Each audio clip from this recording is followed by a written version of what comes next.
and to tell the rest of the world Islam and Muslims, they are filthy,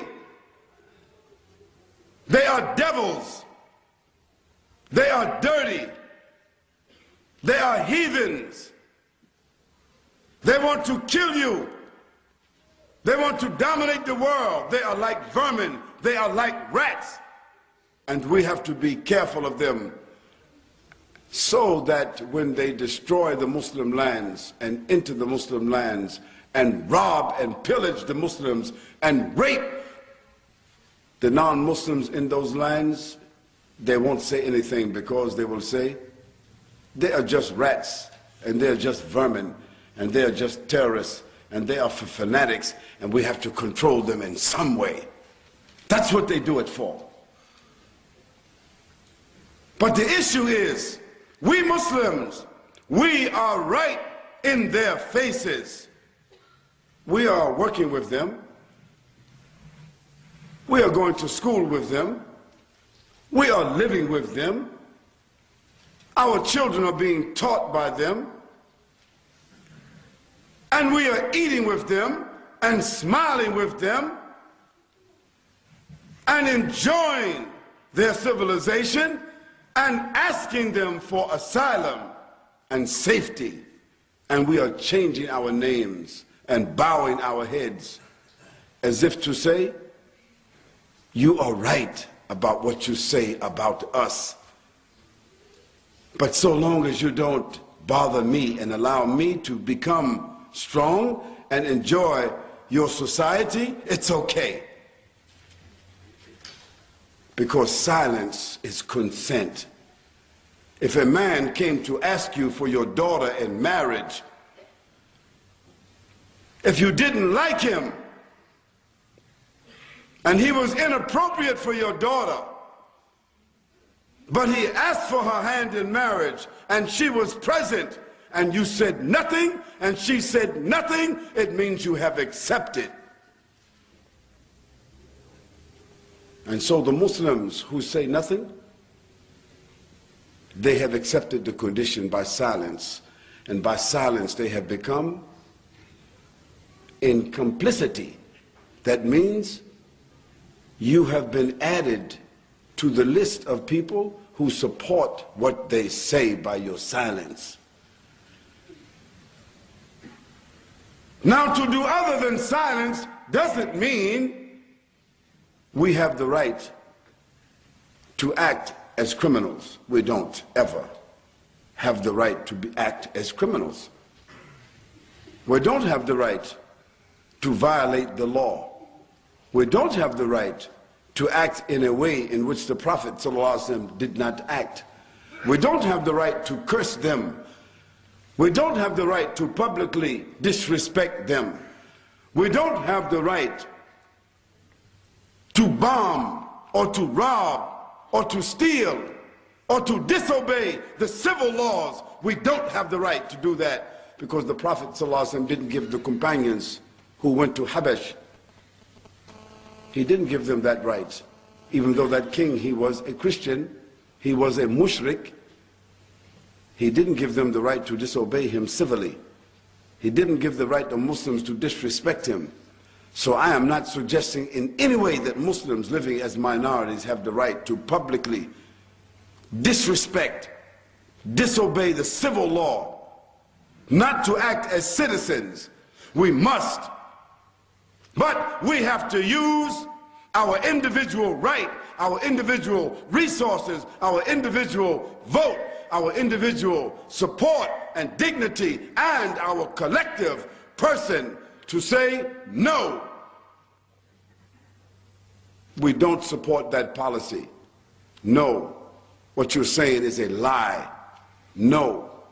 Islam is a system established by Allah, verified by the Quran, manifested by the life of the Prophet sallallahu alaihi wasallam. And Islam is a better way. And Muslims in their lands are sacred, and that their blood is sacred. And the taking of the Muslim blood and the occupying of their lands is a criminal act. we have to say it. Now there is an issue, we say, of terrorism. We don't have to discuss Islam versus terrorism, because Islam supports nothing other than itself. الاسلام استسلام لله بالتوحيد والانقياد له بالطاعة. Al-Islam is nothing other than istislam, submission to Allah and His legislation, according to the rules of monotheism. وَالْإِنْقِيَادُ لَهُ بِطَاعَةِ, and surrendering to His Sharia, to His ahkam, without any reservation. Completely surrendering with obedience. This is Islam. And Islam has its sources, which can never be changed until the Day of Judgment. And that is the Quran, and that is the Sunnah. So that is one side. Now terrorism is something else. But to treat this issue properly and objectively, we first need to define what is terrorism.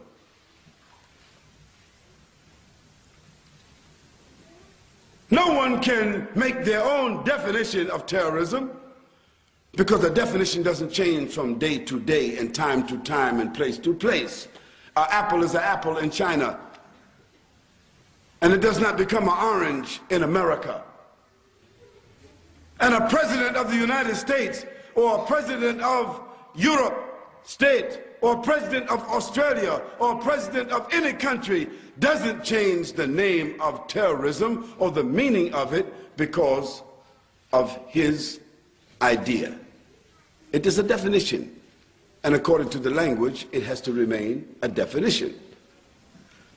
So if we go to any English dictionary, take the Funk and Wagner, take Webster's, take the Oxford, the highest classical dictionaries in the world for the English language, and see what is the definition of terrorism. Not a definition that just came 70 years ago.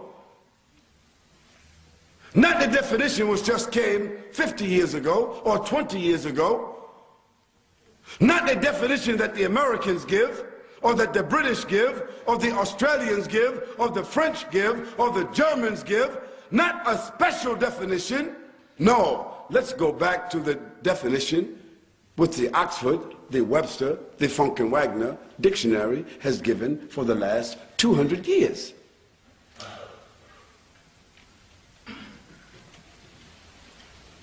The definition of terrorism. And listen very carefully, because after we get the definition, we're going to speak about some actions which have been done in the last 200 years since this definition has been made, and you will tell me, is this actions of terrorism or is it not? It says, terrorism, the act of protracted or spontaneous inflicting of systematic attacks and assaults and intrusions upon individuals and places within human populations with the purpose of instilling fear and trauma. Let me read it again, so there is no mistake. The act of spontaneous or protracted infliction of systematic attacks and assaults upon individuals and places within human populations with the purpose of instilling fear and trauma. Now let us examine the last 200 years. Before there was this so-called politicized